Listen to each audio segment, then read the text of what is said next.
वसल्लम वबारिक अला सय्यदना शफीना मौलाना मुहम्मद व आलिहि व सहाबिहि अजमाइन। रब्बि इश्रह ली सदरी व यस्सिर ली अमरी वहलुल उक़दतम मिन लिसानी यफ़क़हू क़ौली। रब्बि यस्सिर व ला तुअस्सिर व तम्मिम बिल खैर व बिका नस्तईन। व सल्लल्लाहु तआला अला खैर खल्क़िही मुहम्मद व अला आलिहि व अस्हाबिहि अजमाइन बिरहमतिका या अरहम।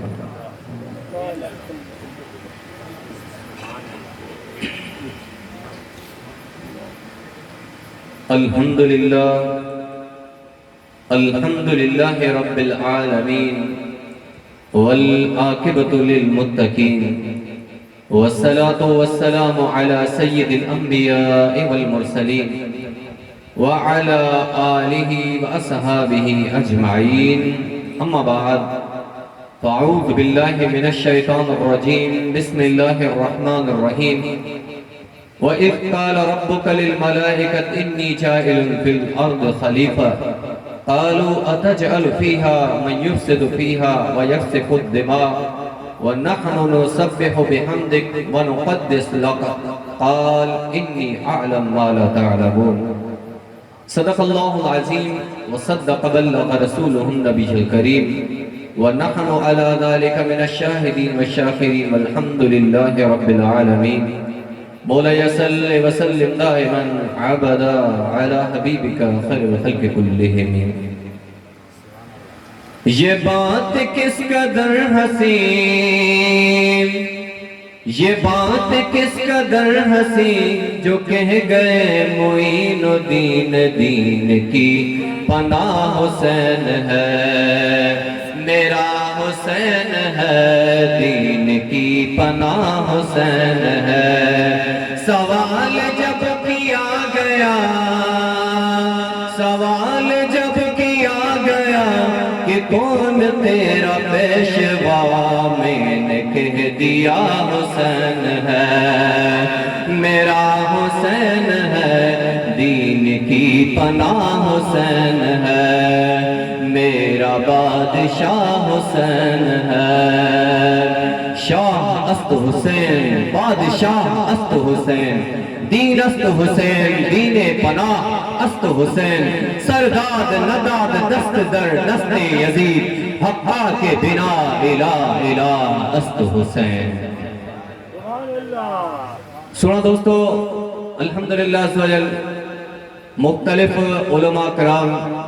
तव्हां खे हिन आरिजा शहर में बयानात ॿुधाईंदा रहिया ऐं हिन वक़्त में तव्हां अॻु में जेको आहे सो साईं एजाज़ अहमद क़ादरी कलंदरी खे ॿुधो। उन खां बाद में मुंहिंजे सुहिणे दोस्त साईं सरदार अहमद जेके क़िबला मुफ्ती हिदायतुल्लाह आरिजो रहमतुल्लाह ताला अलैहि जन जा पोट आहिनि। माशाअल्लाह सां उन्हनि तव्हांखे सुहिणे नमूने सां सम्झायो ऐं इहो बिल्कुलु बि हुननि ते हक़ आहे त इहो तव्हांखे सम्झाइनि ऐं तव्हां हिन ॻाल्हि ते अमल बि कयो। अल्हम्दुलिल्लाह हिन सां गॾोगॾु असांजा साईं करमुल्लाह साईं जन बि तशरीफ़ फरमा आहिनि। असांजा मौजूद दोस्त जेके कंपेयरिंग करे रहिया हुया, नक़ाबत करे रहिया हुया, उहा बहितरीन नक़ाबत थी रही हुई। ऐं असांजे इको साउंड वारो दोस्त साईं मोहम्मद जुम्मन,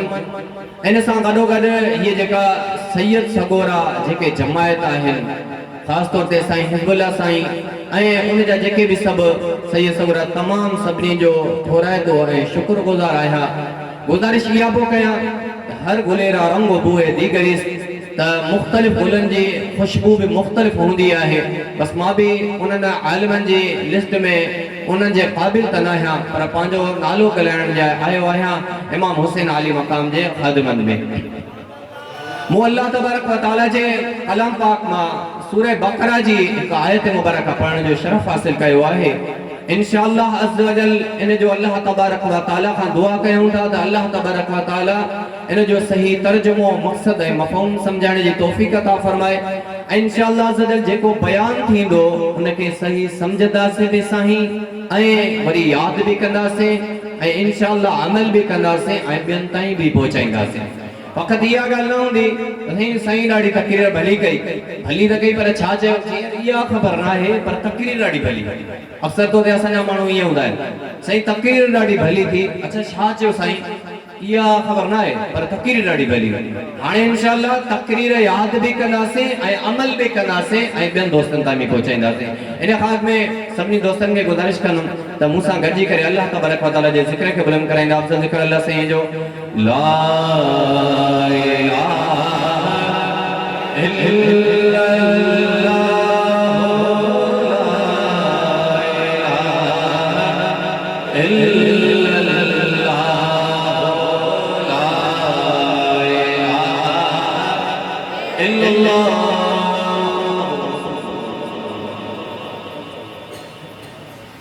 अल्लाह तबारक व तआला जे कलाम पाक मां जेका आयत मुबारक पढ़ण जो शर्फ हासिल कयो आहे सूरह बकरा जी आयत मुबारक आहे। उन जो ताल्लुक हिन महीने सां कहिड़े तरीक़े सां आहे छो अल्लाह तबारक व तआला मूंखे इहो सही सम्झण जी तौफ़ीक़ अता फरमाए। अल्लाह तबारक व तआला पंहिंजे कलाम पाक में इरशाद फरमायो तवज्जो सां मस्जिद में आया आहियूं या अल्लाह ताला जी महिरबानी आहे। अल्लाह ताला असांजे दोस्तनि असांजे माइटनि मां असांखे चूंडियो आहे ऐं शैतान जे शर खां बचाए करे अल्लाह ताला पंहिंजी बारगाह में घुरायो आहे पंहिंजे सुणनि जो बयान ॿुधण जे लाइ। ऐं हिते महिरबानी करे शैतान खे मौक़ो न ॾिजो त हिते वेही करे बि वरी पाण में कचहरी कयूं त पोइ इहो शैतान खे मौक़ो ॾिनोसीं वेठासीं बि साईं पर रहमत मां झोली भरे न सघियासीं। हिते वेहणो आहे त तवज्जो जेको आहे सो बयान ॾिजे बराए करम। अल्लाह तबारक व तआला जे कलाम पाक में आयत मुबारक पढ़ण जो शर्फ हासिल कयो। अल्लाह तबारक व तआला इरशाद फरमायो बिस्मिल्लाहिर रहमानिर रहीम व इज़ क़ाल रब्बुका लिल मलाइकत व इज़ अल्लाह ताला फरमायो ऐ इज़ जॾहिं यानी कि इन में उस्कुर फेल माज़ूफ आहे। उलमा किराम वेठा आहिनि उस्कुर फेल माज़ूफ आहे इन जी मतलब आहे ए महबूब याद कर। अल्लाह तबारक व तआला नबी करीम सल्लल्लाहु अलैहि वसल्लम के फरमाए रहियो आहे ए महबूब याद कर व इज़ क़ाल रब्बुका लिल मलाइकत ए महबूब याद कर जॾहिं तुंहिंजे रब मलाइकनि खे फरमायो हुयो व इज़ क़ाल रब्बुका लिल मलाइकत इन्नी जाइलुन फिल अर्द खलीफा ए महबूब मां ज़मीन ते पंहिंजो नाइब पंहिंजो खलीफो पैदा फरमाइण वारो आहियां। अल्लाह ताला मलाइकनि खे फरमायो तो त मां आदम खे पैदा थो कयां ज़मीन ते पर अल्लाह तबारक ताला पंहिंजे महबूब खे फरमाए थो त महबूब तोखे यादि आहे सीन आदम अलैहिस्सलाम आया पैदा न थिया पर अल्लाह ताला महबूब के फरमाए तो महबूब तोखे याद आ जडे मां मलाइकन के फरमायो हुयो ऐं अल्लाह ताला तैयार भी न फरमायो पैदा भी न फरमायो मलाइकन के जेको फरमाए तो वो अल्लाह तबारक व तआला पांजे महबूब के तो फरमाए हाने तो फरमाए जमल महबूब करीम सल्लल्लाहु अलैहि वसल्लम बज़ाहिर इन दुनिया में आखिरी नबी थी करे आया है। उन वक्त ते अल्लाह ताला फरमाए तो उस्कुर ए महबूब उस्कुर इज़ क़ाल रब्बुका लिल मलाइकत इन्नी जाइलुन फिल अर्द खलीफा। महबूब याद कर जडे मां मलाइकन में फरमायो हुयो त ए मलाइको मां पांजो नाइब हिन दुनिया ते पैदा फरमाइण वारो आहियां। वो मलाइकन छा चयो मलाइकन अर्ज़ कयो हुयो व इज़ क़ाल रब्बुका लिल मलाइकत इन्नी जाइलुन फिल अर्द खलीफा क़ालू अतजलु फीहा मन युफ़सिदु फीहा व यफ़सिकु दिमा। तवज्जो सा अल्लाह तबारक व तआला के मलाइकन अर्ज़ कयो हुयो ऐं ताजुब जो सीगो उनके हैरत लगी अल्लाह ताला सा एतराज न पाकन हैरत जे तौर ते ताजुब जो सीगो इस्तेमाल कयो अतजअलु फीहा मन युफ़सिदु फीहा व यफ़सिकु दिमा। परवरदिगार छा उन्हनि खे पैदा तो फरमाए जेको पाण में झगड़ो कंदो जेको हिक ॿिए जो रत बहाईंदो परवरदिगार उन्हें खे पैदा तो फरमाए। अल्लाह ताला मलाइकन खे एतिरो इल्म ॾिनो हुयो त हो इंसान ज़ात जे नाले मां समझी विया त इहो इंसान जो मतलब छा आहे जेको पाण में झगड़ो करे रत वग़ैरह वहाए ऐं जेको आहे सो हिक ॿिए सां सुकून न वठी सघनि। अल्लाह तबारक व तआला खे मलाइकन ताजुब जे सीगे जे तौर ते जो क़ालू अतजअलु फीहा मन युफ़सिदु फीहा व यफ़सिकु दिमा व नहनु नुसब्बिहु बिहम्दिक। ऐं परवरदिगार असां त तुंहिंजी तस्बीह बयान कंदड़ आहियूं व नहनु नुसब्बिहु बिहम्दिक व नुक़द्दिस लक ऐं तुंहिंजी पाकाई था बयान कयूं व नहनु नुसब्बिहु बिहम्दिक व नुक़द्दिस लक क़ाल इन्नी अअलम मा ला तअलम। अल्लाह ताला फरमायो बेशक मां जेको ॼाणा थो ए फरिश्तो तव्हां खे उन ॻाल्हि जी ख़बर कान्हे तव्हां खे उन जो मां इल्म या शऊर अता न फरमायो आहे। अल्लाह तबारक व तआला इहो हुकुम फरमायो। अल्लाह ताला पंहिंजे महबूब खे फरमायो महबूब यादि कर ऐं मलाइकनि खे जॾहिं मां फरमायां पियो पंहिंजो नाइब पैदा फरमाइण वारा इन्नी जाइलुन फिल अर्द खलीफा अल्लाह ताला इंसान ज़ात खे ख़लीफ़ो बणायो। छा बणायो? ख़लीफ़ो। ऐं अल्लाह तबारक व तआला इंसान ज़ात खे ख़लीफ़ो थो बणाए। फ़रिश्ता त चवनि परवरदिगारा ताजुब इन ॻाल्हि ते आहे त इहो इंसान त जेको आहे सो हिर्सीलो हूंदो, दुनिया सां मोहबत कंदड़, ऐं इन में जेको आहे सो तमामु घणा ऐब गुनाह आहिनि, एसी ताईं जो इहो पाण हिक ॿिए सां झगड़ो बि कंदो, रत बि बहाईंदो। परवरदिगारा असां हर वक़्तु तस्बीह था पढ़ूं। मुफ़स्सिरीन किराम फरमाइनि था, मुफ़स्सिरीन किराम फरमाया इहो जेको मलाइकनि चयो हुयो त असां तस्बीह था पढ़ूं, त इहे तस्बीह कंहिं महिल पढ़ंदा आहिनि? कंहिं वक़्त ते पढ़ंदा आहिनि, शाम पढ़ंदा आहिनि, सुबुह पढ़ंदा आहिनि, राति पढ़ंदा आहिनि, कंहिं वक़्त ते पढ़ंदा आहिनि। मानी बि खाईंदा आहिनि या न खाईंदा आहिनि, ॿिया बि त इहे फ़रिश्ता कमु कनि था। कंहिंजो रूह कब्ज़ करण जे लाइ जॾहिं हज़रत इस्राईल अलैहिस्सलाम ईंदो आहे त वॾो प्रोटोकॉल फ़रिश्तनि जो उन सां गॾु हूंदो आहे। हज़रत मीकाईल अलैहिस्सलाम जॾहिं झुड़नि खे हलाईंदो आहे उन वक़्तु बि वॾो प्रोटोकॉल उन सां जेको आहे सो गॾु हूंदो आहे। हज़रत इसराफील अलैहिस्सलाम जिते ज़िलज़िला वग़ैरह अज़ाब आणींदो आहे उन वक़्तु बि उन सां वॾो जेको आहे सो प्रोटोकॉल मलाइकनि जो हूंदो आहे। ऐं नबी करीम सल्लल्लाहु अलैहि वसल्लम जंहिं महिल वफ़ात पाती बज़ाहिरी ऐं आका सल्लल्लाहु अलैहि वसल्लम मदीने शरीफ़ में आका सल्लल्लाहु अलैहि वसल्लम जन आराम फरमा आहिनि। जंहिं वक़्त ते आका सल्लल्लाहु अलैहि वसल्लम जन आराम फरमा थिया उन वक़्त खां वठी 70,000 नूरी फ़रिश्ता सुबुह जो अचनि था सलाम पढ़नि, वरी 70,000 नूरी फ़रिश्ता शाम जो अचनि था सलाम पढ़नि। ऐं ॾींहुं क़यामत ते जेको पहिरियों टोलो पहिरीं जमायत आई, ॾींहुं क़यामत ते उन जो वारो न ईंदो, इहा जमायत बि त अचे थी पई, इहे त दुरूद शरीफ़ पढ़नि था। पोइ हिननि चयो आहे नहनु नुसब्बिहु बिहम्दिक, असां तुंहिंजी तस्बीह था पढ़ूं। त इहा तस्बीह कंहिं महिल पढ़ंदा आहिनि? मुफ़स्सिरीन किराम फरमायो आहे, सैयदुल मुफ़स्सिरीन सैयदना अब्दुल्लाह बिन अब्बास रज़ियल्लाहु ताला अन्हुमा जन फरमाइनि था त इन्हनि जो मलाइकनि जो चवण त असां तुंहिंजी तस्बीह बयान कंदा आहियूं, इहो ईअं तस्बीह पढ़ंदा आहिनि जीअं तव्हां असां इंसान साह खणंदा आहियूं। असां साह जीअं खणंदा आहियूं, फ़रिश्ता अल्लाह जी तस्बीह ईअं पढ़ंदा आहिनि। जेकॾहिं उहे तस्बीह न पढ़नि त उहे गोया के मरी वेंदा, जीअं असां साह न खणूं त असां मरी वेंदासीं। ऐं असां जेकॾहिं साह खणूं त ॻाल्हाए बि सघूं था, साह खणणु असांखे ॻाल्हाइण में रुकावट न कंदो आहे। जेकॾहिं असां मानी खणूं त असांजो साह खणणु असांखे रुकावट न कंदो आहे। जेकॾहिं असां कमु कयूं त इहो साह खणणु असांखे उन वक़्तु बि रुकावट न कंदो आहे। त इहे फ़रिश्ता अल्लाह ताला जी तस्बीह पढ़ंदा आहिनि, नबी साईं ते दुरूद बि पढ़ंदा आहिनि, वरी के सैयदना मीकाईल अलैहिस्सलाम सां गॾु हूंदा आहिनि, के सैयदना इसराफील अलैहिस्सलाम सां गॾु, के सैयदना जिब्राईल अलैहिस्सलाम सां गॾु पंहिंजा कम बि कंदा आहिनि, पर अल्लाह ताला जी तस्बीह उन्हनि जी ईअं ई जीअं साह खणंदा। हाणे एतिरी तस्बीह पढ़ंदा, उन जे बावजूद भी अल्लाह ताला फरमायो इन्नी जाइलुन फिल अर्द खलीफा, ये मां कायनात पैदा फरमाई। लौला कलमा खलकुल अफलाक, ए महबूब जेकने तोखे पैदा न फरमाया हा, महबूब तोखे पैदा न फरमाया हा त पोइ हीअ कायनात ही पैदा न फरमाया हा। वरी उन महबूब के केमें मोकिलियो? अल्लाह ताला इन इंसान ज़ात में महबूब के मोकिलियो। त अल्लाह ताला फरमाए थो इन इंसान के मां पंहिंजो नाइब पैदा फरमायो आहे, पंहिंजो ख़लीफ़ो तो पैदा फरमाया। त उहे फ़रिश्ता ताजुब था कनि, असां हेॾी तस्बीह पढ़ीसीं तभी असांखे नाइब न फरमाए। उहा रब जी रहमत आहे जो अल्लाह ताला इंसाननि जे बारे में फरमाए थो इन्नी जाइलुन फिल अर्द खलीफा, मां हिन दुनिया ते पंहिंजो नाइब पंहिंजो ख़लीफ़ो पैदा फरमाइण वारो आहियां। यानी कि मतिलब इहो आहे ये कायनात मूं रब जी आहे, पर इन में हुकुम हलाइण वारो मुंहिंजो इंसान, इहो मुंहिंजो नाइब मुंहिंजो ख़लीफ़ो।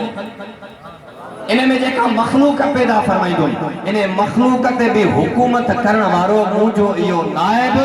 मुंहिंजो ख़लीफ़ो हूंदो, जंहिंखे मां पैदा फरमाइण वारो आहियां। इन्नी जाइलुन फिल अर्द ख़लीफ़ा, सुना आहे नाहे? मेहन जो धण ॾिसो था, धण मेहन जो हूंदो आहे। हिक में जेकॾहिं कावड़जे ऐं असांजे हिन हुजूम में काहे पए त सुना हेॾे होॾे भॼी वेंदासीं, मुक़ाबिलो न करे सघंदा जेसिताईं लठ खणूं। पर जेकॾहिं में पंहिंजीअ ते अचे इहा लठ उनखे छा कंदी? इन लठ वारे सां ई भॼी उनखे डुकाए, लठ वारो बि न पुॼी सघंदो। पर सुना 100 मेहन जे धण खे हिकिड़ो असांजो नंढड़ो ॿार घुमाईंदो थो वञे। अल्लाह ताला फरमाए इन्नी जाइलुन फिल अर्द खलीफा, मुंहिंजो ख़लीफ़ो आहे, हुकूमत कंदो जेकी भी मखलूक हुजे, इन मखलूक ते इहो हुकूमत कंदो, उन मखलूक खे हलाईंदो, इहो मुंहिंजो नाइब हलाईंदो। अल्लाह ताला फरमाए इन्नी जाइलुन फिल अर्द खलीफा। सुणा गऊं जो धण हुजे, बकरियुनि जो धण हुजे, उठ केॾा वॾा हूंदा, असां इंसाननि में हिकिड़ो उठ काए पए उन सां न पुॼी सघंदासीं। पर इहे जेके फाड़ींदड़ जानवर आहिनि, शींहं थियो, बघीअड़ थियो, ख़तरनाक जानवर, पर सुना ॿियो त ठहियो जंहिंखे असां तव्हां फ़कीर चवंदा आहियूं, ॾुज खां ऐं जिन खे जिन चइबो आहे, जिन उन जिन खां त घणा जवान टुॼंदा बि आहिनि, पर इंसाननि खां अॻु में इहे जिन हिते जेको आहे सो मुक़ररु थियल हुया, हिन दुनिया में रहंदा हुया, उन जा शहर हुया, ॻोठ हुया। ऐं इहो बि मां तव्हांखे ॿुधाए छॾियां, हिन वक़्तु बि जिन आहिनि ऐं असां इंसाननि वांगुरु उन्हनि में के काफ़िर आहिनि, के मुस्लमान आहिनि, के वरी मुस्लमाननि में बि उन्हनि में फ़िरक़ा आहिनि, जीअं असां में फ़िरक़ा आहे। उन्हनि में वरी जीअं असां इंसाननि में के आबिद ज़ाहिद आहिनि, के मस्करा आहिनि, के रागी आहिनि, इन्हनि जिन्ननि में बि के मस्करा, के रागी, के आबिद ज़ाहिद बि आहिनि इन्हनि जिन्ननि में। पर सुना, तूं जंहिंखां ढुॼंदो आहे, इन अल्लाह ताला खे अर्ज़ कयो हुयो त परवरदिगार इंसान त पावरफुल पैदा फरमायो अथई ऐं इन खे नाइब फरमायो अथई, इहो मूंसां वॾी हालत कंदो परवरदिगार, मूं ते रहम फरमा। अल्लाह ताला फरमायो, मां तोखे गायब थियण जी ताक़त थो ॾियां, तूं गायब थी वञजांइ ऐं इहे तोखे इहे न ॾिसी सघंदा, पोइ तोखे ईज़ा न ॾेई सघंदा। हाणे हो असां खां ढुॼनि, वरी तव्हां असां जहिड़ा जेके जवान नमाज़ न पढ़नि, इबादत न कनि, त ज़ाहिर सी ॻाल्हि आहे उहे उन्हनि खां ढुॼंदा। वो असां खां था ढुॼनि। अल्लाह ताला खां दुआ कनि, परवरदिगार असांखे गुम कर, गायब कर, ताकि हे असां हिन जे वर न चढ़ी वञूं, हे त असांखे ॾाढो मारींदा, असांखे कब्ज़े में कंदा। अल्लाह तबारक व तआला फरमायो, न तव्हां गायब थी वेंदा, हिन जे अॻियां गायब रहंदा। त इहे सभु शयूं अल्लाह तबारक व तआला इंसान खे कब्ज़े में करे ॾी। पर जॾहिं इंसान थिए, जेकॾहिं हैवान थियो त पोइ उन में इहा शइ क़ाबिलियत न रहंदी ख़लीफ़े हुजण। जेकॾहिं हैवान थियो त ख़लीफ़े हुजण जी उन में क़ाबिलियत न रहंदी। कीअं सुना, जी मिसाल जे तौर ते काफ़िर आहे, अल्लाह ताला जे महबूब ख़ुदि हिक काफ़िर खे जेको आहे सो क़त्ल फरमायो आहे ऐं सहाबा किराम खे हुकुम फरमायो, बल्कि अल्लाह ताला कलाम पाक में हुकुम फरमायो त काफ़िरनि खे महबूब मारियो, जिहाद जो हुकुम थी वियो। त इहे काफ़िर जेके आहिनि, अल्लाह ताला जी ज़ात खे न मञींदड़ आहिनि। इहे अल्लाह ताला जी ज़ात खे या अल्लाह ताला सां शरीक था कनि, या अल्लाह ताला जी ज़ात खे हिकिड़ा मञनि ई नथा, त पोइ अल्लाह तबारक व तआला उन जे बारे में फरमायो, हाणे हे इंसान न आहिनि, हे जानवर आहिनि ऐं जानवर खे क़त्ल करणु जाइज़ आहे। मैं खे असां कुहंदा आहियूं, उनजो फर हूंदो आहे उनखे बि कुहंदा आहियूं, गऊ हूंदी आहे उनखे बि कुहंदा आहियूं, ऐं अहिड़े तरीक़े सां बकरी खे कुहंदा। अहिड़े तरीक़े सां नाम साम्हूं अची वञे त भली ॾो करे न करे धको हणी मारणो आहे। जीअं असां में सिंधियुनि में रवाज हूंदो आहे, साईं कारीगर वरी फ़क़ीर अथव, इनखे न मारियो,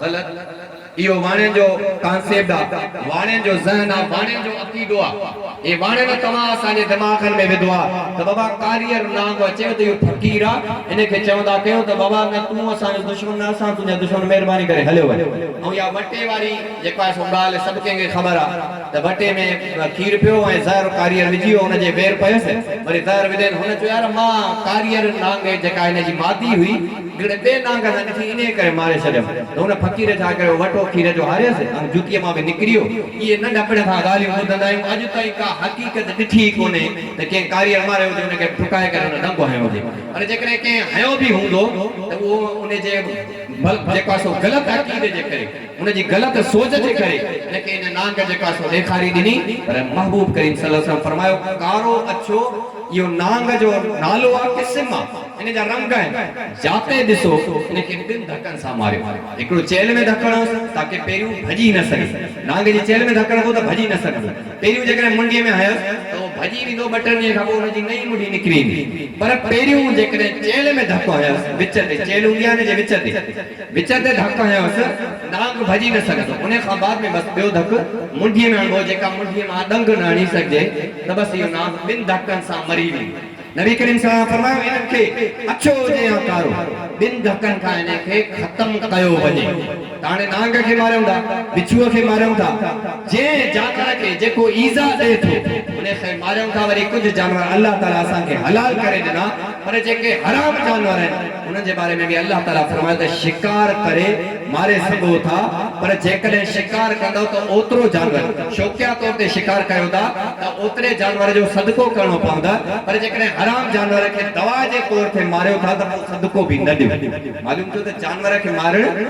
जाइज़ आहे, हुकुम आहे, हिन जी इजाज़त आहे। त सुना इन जे करे जेके काफ़िर अल्लाह ताला जी इबादत न कंदा आहिनि, अल्लाह ताला जी ज़ात खे अल्लाह नथा सम्झनि, त उन्हनि खे अल्लाह तबारक व तआला मारण जी इजाज़त ॾिनी। छाजे करे जो उहे हैवान आहिनि, इंसान न आहिनि। वो हैवान थिया, इंसान न रहा। सुना गुजारिश पे क्या जेतरी इंसानियत हूंदई ओतरो अल्लाह तबारक व तआला तुझे हवाले हे जेका सो कायनात जा कीड़ा मकोड़ा जानवर भली पो वे जेका सो हेबत नाक जानवर हुजन अल्लाह ताला तुझे कब्जे में दई छड़ी, तुझे कब्जे में दई छड़ींदो। सीना अब्दुल कादिर जीलानी पीराने पीर सीना अब्दुल कादिर जीलानी मुर्शिद ना रहमतुल्लाह तआला जन हिकड़ी बयान का फरमाए तमा वाक्यो तमाम उलमा खां ॿुधो आ। बयान का फरमाइन त सामो हिकड़ो आयदा नांग साईं जिन जे बयान में ये जो जमायत में लथो त जमायत मुंतशिर थी को काडे वियो हर को पांजी जेका सो जान बचाइण जे लाइ जान बचाइण सुन्नत आ हुकुम आ त वो जेका सो मुख्तलिफ जगह ते हले वियो। पर सिना गौस पाक जे सामो आयदा नांग वडी फणकड़ी करे बीठो ऐं गौस पाक के पांजी हालिया ज़बान सां चवण लगो त हे सब जमायत भजी वई, तू मुखा नथो ड्रजे, सजी जमात भजी वई, तोखे भो नथो थे। त गौस पाक जन मथे ॾिठो, ॾिसी करे फरमायन से त जेकरे मुजी तकदीर में लिखियल होजे त तू मुखे डंग हणदे त मां तोखां जेड़ो भी भजा त मुखे तू डंग हणी वञी। उन जी तक़वा है, उन जी परहेज़गारी है, उन जी तवक्कुल है। तवा सा एड़ी तवक्कुल ना है, तवा सा एड़ी तवा नथा करे सको, पर उन जी तवक्कुल अल्लाह ताला जी जात एतरी है। तकदीर ते अल्लाह ताला जी तकदीर ते एडो यकीन है, तवा सा के ना है। असन को कूड़ी दावा करना ना डंग भी हणी छो जो तकदीर में असन जो भरोसो एडो ना है, तकदीर में रो भरोसो ना है। पर गौस पाक जन उन आयदा नांग के फरमाइन था जेकने तकदीर में लिखियल त तू डंग हणदे मां जेडो भी भजा तू मुखे डंग हणी दे। नारे तकबीर अल्लाहु अकबर, नारे रिसाला नारे तहकीक नारे हैदरी हुसैनियत जिंदाबाद, सैयदियत जिंदाबाद, यजीदियत मुर्दाबाद, यजीदियत मुर्दाबाद। सुना गौस पाक ने छा फरमायो जेडो भी भजा डंग हणी दे त तू भजा छो, पर जेकरे मुजी तकदीर में लिखियल आ त तू मुखे डंग न हणी सगंदे त पो नथो हणी सगे त मां छो भजा तोखां। ओ गौस पाक ने मथे ॾिसी करे फरमायो त मुजी तकदीर में लिखियल आ तू डंग न हणी सगंदे ऐं पांजे खबे हथ सां वेठे ही बयान फरमाए पिया, खबे हथ सां धिको ॾेई छॾियो आयदा नांग फरमाया तू मुझो कुछ न बिगाड़े सके। ये धिको जो ॾिनन नांग हेठि किरियो जीअं किरियो त शैतान जी शक्ल में थियो, असल में हुयो शैतान नांग थी करे आयो। गौस पाक जन खां न जो अला इन्ना औलिया अल्लाह ला खौफुन अलैहिम वला हुम यहज़नून। हिक त इहा ॻाल्हि, ॿियो अल्लाह तबारक व तआला फरमाए इन्नी जाइलुन फिल अर्द खलीफा, मां पंहिंजो नाइब पैदा फरमायो, इहा मखलूक सजी उन जी गुलाम आ, उनखे कुछ न थी करे सके, इहा उन जी गुलाम आ। पर जेतरी उन में खिलाफत हूंदी, जेतरो खिलाफत जो असर हुंदो, जेतरी उन में इंसानियत हुंदी, या इंसानियत इबादत सां ईंदी वेंदी आहे। जेतरी इबादत घणी हुंदी तेतरी इंसानियत ऐं तेतरी जेका सो नाइबियत उनखे जेका सो हासिल थींदी। इन जे करे त महबूब करीम सल्लल्लाहु अलैहि वसल्लम के अल्लाह ताला इन मखलूक में मोकले करे वरी अल्लाह तबारक व तआला खास महबूब के एड़ी नाइबियत अता फरमाई जो अल्लाह तबारक व तआला फरमाए तो अल्हम्दुलिल्लाहि रब्बिल आलमीन। ए महबूब एतरा आलम है जो मां बे के त न बुधाया है, पर तू रहमतल लिल आलमीन। ये महबूब जे इल्म गेट ते भी दलील अल्लाह ताला फरमायो रब्बुल आलमीन आया, आलमीन आया जेको तवा सा नातन में बुधंदा आयो त दो जहां के आका, दो जहां के मौला, दो जहां के दाता। त अल्लाह ताला ये न फरमायो आलमीन, साईं आलिम बैठो आ आलमीन चइबो है तस्निये के ब जहान हो जना, त अल्लाह ताला फरमायो आलमीन, अल्लाह ताला फरमायो आलमीन। अल्लाह केतरा जहान है मां तवा के न बुधाया है, पर पांजे महबूब के बुधाया रगो नथो, पर महबूब के फरमायो तो रहमतल लिल आलमीन। ए महबूब जेतरा मोजा जहान है जिन जो मां पालन हारा सबनी जहान जे लाइ तू वरी रहमत है, सबनी दे तू रहमत पांजी नाज़िल। हाणे महबूब के खबर न हुजे त हे आलम त पो रहमत उन ते महबूब जी कीअं पवंदी, मालूम थियो त उन्हनि सभिनी आलमनि जी बि ख़बर आहे ऐं इन जे करे उहे महबूब रहमत आहिनि। त अल्लाह तबारक व तआला ख़ुसूसी जेका ख़ुसूसी नाइबियत अता फरमाई उहो मुहम्मद रसूलुल्लाह सल्लल्लाहु अलैहि वसल्लम के अता फरमाई। आका सल्लल्लाहु अलैहि वसल्लम जे सदके में ॾियनि खे मिलंदी रही ऐसी कई जो गौस पाक जन उहे जेका सो नबी करीम सल्लल्लाहु अलैहि वसल्लम जे उन हसनैन करीमन जी औलाद उनखे भी अल्लाह तबारक व तआला इहा नाइबियत अता फरमाई आहे जो गौस पाक जन शींहं ते सवारी कंदा हुया। तवज्जो सां मां मौजूद चंदो इमाम हुसैन अली मकान दे तवज्जो सां ॻाल्हि हीअ सम्झंदव पोइ इहा तव्हांखे सॼो किस्सो सम्झ में अची वेंदो करबला वारो। तमाम गुजारिश पे कयम त गौस पाक जन के अल्लाह ताला इहो पावर अता फरमायो उन जी इहा इबादत आहे जो गौस पाक रज़ी अल्लाह ताला अन्हु जन शींहं ते सवारी कंदा ऐं उहो शींहुं जेको तव्हां असां जहिड़ा गुनाहगार उन जी रड़ ॿुधूं त असांजी दिलि फाटी पए पर गौस पाक उन ते सवारी था कनि उन्हनि खे न को नुक़सान थो पहुचाए न ई कुझु करे थो पर गौस पाक जन उन ते सवारी था कनि छाजे करे अल्लाह ताला फरमायो इन्नी जाइलुन फिल अर्द खलीफा शींहं खे मां पैदा फरमायो आहे तंहिंजे ते बादशाही मुंहिंजो आहे इंसान शींहं खे मां पैदा फरमायो सभिनी खे मां पैदा फरमायो त पोइ इहो नाइब आहे मुंहिंजो खलीफ़ो आहे इन ते हुकूमत इहो कंदो अल्लाह सुना मां तव्हां खां पुछां थो अल्लाह तबारक व तआला गौस पाक खे एॾो पावर अता फरमायो जो शींहं ते सवारी थो करे अल्लाह तबारक व तआला गौस पाक खे इहो पावर अता फरमायो जो आयदा नांग खे खॿे हथ सां हेॾे टारे छॾे ऐं तक़दीर में फरमाए त मां तक़दीर में ॾिठो आहे त मुंहिंजी तक़दीर में आहे ई न त तूं मूंखे ॾंग हणंदे त मां तोखां ॾुॾा छाजे करे गौस पाक खे अल्लाह ताला एॾी विलायत अता फरमाई त सुना करबला जे हुसैन जे बारे में तूं छा थो चवे सुभान अल्लाह करबला जे हुसैन जे बारे में अचूं था इमाम हुसैन अली मकाम जे भा हजरत इमाम हसन जी औलाद मां गौस पाक जन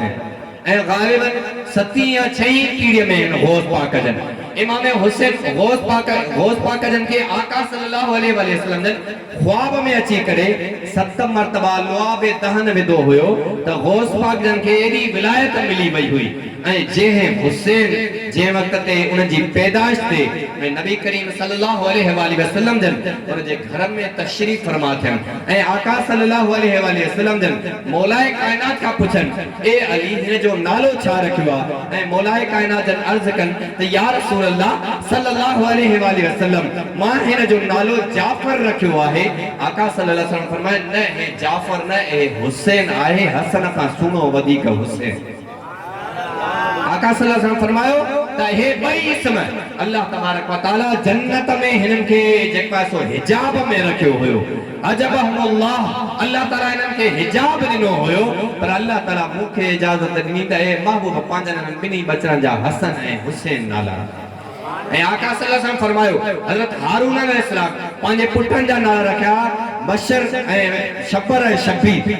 आका सल्लल्लाहु अलैहि वसल्लम फरमायो शबर ऐं शबीर हज़रत हारून अलैहिस्सलाम पंहिंजे पुटनि जा नाला रखिया ऐं अल्लाह ताला मूंखे मुंहिंजनि पुटनि जा नाला अता फरमाया हसन ऐं हुसैन इन्हनि जी इज़्ज़त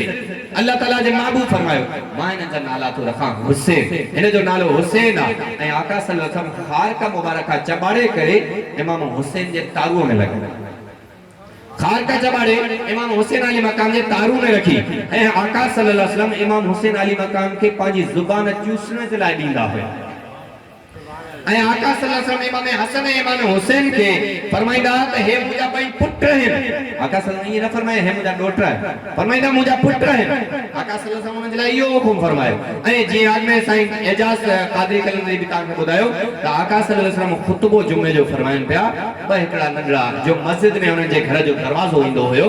ऐं उहे ॿ नंढड़ा निकिता पंहिंजे जुबे में ई विचरनि पिया हिकिड़ो हले पियो पंहिंजे जुबे में विचरी करे किरे पियो वरी ॿियो हले पियो पंहिंजे जुबे में विचरी करे किरे पियो आका सल्लल्लाहु अलैहि वसल्लम जुमे जो ख़ुतबो बंदि फरमाए लही आया हिकिड़े जेका सो बहाने हज़रत इमाम हसन ऐं ॿिए खे इमाम हुसैन खे खणी करे आका सल्लल्लाहु अलैहि वसल्लम वरी मिंबर ते तशरीफ फरमा थिया ऐं फरमाइनि अल हसन वल हुसैन सय्यद शबाब अहलिल जन्नत हे मुंहिंजो हसन ऐं हुसैन जन्नत जे जवाननि जा सरदार आहिनि सुणा जन्नत में सभु जवान ई ईंदा भली हिते जेके कुराड़ा हुजनि कोझा हुजनि जेका सो ऐबदार हुजनि पर जेको जन्नत में वेंदो पंहिंजे इबादत जे दौर ते या अल्लाह ताला जी रहमत जे दौर ते या नबी करीम सल्लल्लाहु अलैहि वसल्लम जी शफाअत जे दौर ते जे वक्त जन्नत में वेंदो त उन वक्त ते जन्नत जो अल्लाह ताला उसूल इहो ठाहियो आहे त जन्नत में जंहिं वक्त वेंदो उन जी उमिरि जेको आहे सो 15 साल थी वेंदी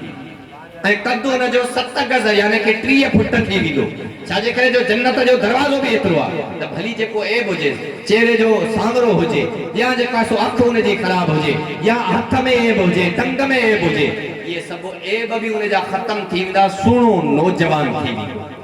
सभु भली कुराड़ो हुजे कहिड़ी बि उमिरि जो हुजे पर उहे जन्नत में वेंदो त जवान थी करे वेंदो त आका सल्लल्लाहु फरमायो हे ॿई जेका सो इमाम हसन ऐं हुसैन जन्नत जे जवान जा सरदार आहिनि इन जो मतिलबु छा आहे इन में फरमायो आका सल्लल्लाहु अलैहि वसल्लम जेके दुनिया में जवानी में वफ़ात करे वञनि जेके दुनिया में जवानी में वफ़ात करे वञनि उन्हनि जा सरदार हे मुंहिंजो सुनो हसन ऐं हुसैन हूंदा ऐं जेके कुराड़ाप में जेके वफ़ात करे वञनि उन जा सरदार वरी सैयदना अबू बकर सिद्दीक़ ऐं सैयदना उमर फारूक। ये भी आका सल्लल्लाहु अलैहि वसल्लम फरमायो आहे त ये हसनैन करीम जन्नत जे जवाननि जा सरदार। तवज्जो सां आका सल्लल्लाहु अलैहि वसल्लम इहो लक़ब छाजे करे ॾिनो? चाहिए ही दे छॾियो बस। आका सल्लल्लाहु इंसाफ़ न कयो। हिकिड़ो उन जो मुनाफ़िक़ जो वाक़ियो यादि न आहे जेको यहूदी आयो हुयो सैयदना उमर जेको आहे सो आका सल्लल्लाहु अलैहि वसल्लम ने यहूदी चयो हुयसि तू मुसलमान आ नबी साईं ने हलूं था फैसलो था करायो। जॾहिं आका सल्लल्लाहु अलैहि वसल्लम वटि फैसलो करायनि त उहो बज़ाहिरी जेको मुसलमान हो हक़ीक़त मुनाफ़िक़ हुयो